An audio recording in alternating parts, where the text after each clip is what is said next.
right, we're here with Alex Volkanovski after the big win at UFC 221. Alex, tell us a little bit about what it feels like to be on this card here in Perth on the big pay-per-view here. Everybody's watching internationally. Well, it's always good to fight in front of a home crowd, and it being a pay-per-view, I want to fight out there in America, in the US, but this card come along, just fought not long ago, but I was like, I have to get on that. And Sean Shelby wanted me on it and wanted me to face Kennedy. So, we're both 3-0, we're both threat to this division, and I showed why I'm the real threat.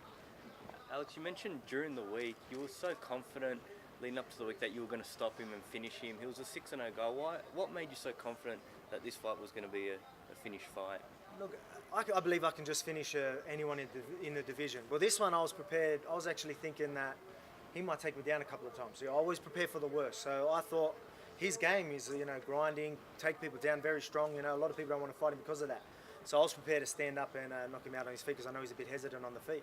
But every time I think like that, I'm just too strong for these guys. And people say I should go to bantamweight, but look what I'm doing to these featherweights. Everyone says I'm small in this division, but I'm very strong in this division. So this is my division, and this is what I haven't lost around. And I'm showing why I'm a big threat in this division. We know that obviously you had some injuries previously in previous fights. Here, it seemed like you were 100% healthy. How did it feel going into a fight knowing that you didn't have anything to worry about going in there? Look, well, I always say going into my fights that I don't have injuries, obviously. So I said that in my last couple of fights. My last couple of fights, I had bad injuries. It wasn't the best camps. Even this fight, I actually tore my LCL 10 weeks ago. So I tore my LCL and I was out for I wasn't out for 4 weeks, but I was in a big knee brace for 2 weeks. I was just trying to do whatever I could cardio, whether it was on the skis or whatever I could, because I knew this guy's fit, and I know I have to be ready. But in saying that, I had like 6 weeks of like really getting into it, you know what I mean? Where last time when I hurt my back and I had a bad injury, I had like 10 to 14 weeks off doing absolutely nothing. So I was very weak, and you could sort of see it last fight. And then now you're seeing me still not the best camp, but I did feel very strong. I look a lot better than ever, just purely from everything just was perfect for this camp, besides the injury. But, nothing's going to stop me, so. Can I just ask you a question about Perth in particular? There was a ban on cage fighting up until recently. The new government got rid of that and hosted today's event, and it seems pretty popular. Where does Perth sit?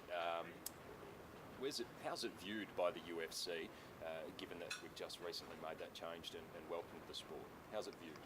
Well, I don't know. Well, I know that UFC were trying really hard to get the ban lifted over here. Well, it has been in Australia. There's a few states that didn't allow it. They slowly all come to it, and UFC was a big part of helping that happen. And they promised the pay-per-view to come over here. And as you can see, they love it. It was sold out within a day. Like I had mates that literally were on the waiting, clicking, and somehow went on and didn't even get tickets. So it's very popular here. So we'll be back here for sure, I guarantee it. And what about the crowd yourself? There was some controversy around whether or not to serve full-strength alcohol to UFC fans at 6:30 in the morning. What's your opinion on this? That's not just Perth, that's anywhere in Australia. So I think, I don't know. They're always good. They always get right into it, and they're always going to be loud. That's just Aussies. That's how we roll. I'm sure I'm going to get loud tonight, so see what happens. Let's talk about what's next, because obviously you've had a crazy run in the UFC thus far, but they haven't really been giving you the biggest opponents. They haven't really been putting you on the big parts and the big stages and the big cards internationally. What are you expecting from your next fight? Well, are you sort of drawing a line in the sand and you want a certain caliber opponent for the next one? Yeah, well, we're both 3-0. Like he might not be the biggest name, but when it comes to rankings, he's right on there. And he's a big threat to this division, and Sean Shelby knew we both are. And he's 3-0. A lot of people didn't want that fight. And he's a grinder, but I knew I'm just a bad matchup for him and I was going to take it.